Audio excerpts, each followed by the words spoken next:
وهي خوتي وقيلا دارت علينا المؤامره في هذه لاكوب دافريك. ياك في الاصل نورمالمون كي تصدر طيح مع المنتخبات اللي تاهلت كافضل صاحب مركز ثالث. حنا راح نطيحوا يا مع السينغال يا مع الكونغو الديمقراطيه. السينغال راكم كامل تعرفوا القوه تاعها، والكونغو راكم تعرفوا شحال تطورت في السنوات الاخيره.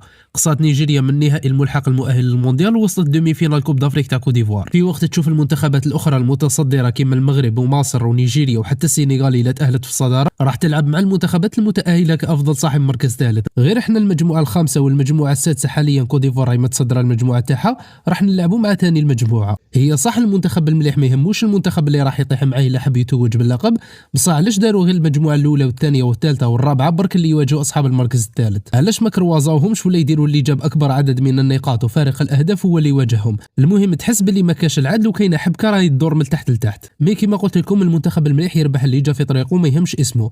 مي في نفس الوقت تغيظك كي تشوف منتخبات اخرى تواجه منتخبات متوسطه وانت تطيح مع زوج مرشحين باش يروحوا بعيد. هي على كل حال تفرض ان شاء الله لجان تاعنا يردوا في الميدان ويجيبوا لا كاليفيكاسيون. هي كاينه امكانيه باش نلعبوا مع البنين الى كلاصات دوزيام، لازم دير نول مع السينغال وتخسر الكونغو مع بوتسوانا، وهذه بزاف صعيبه.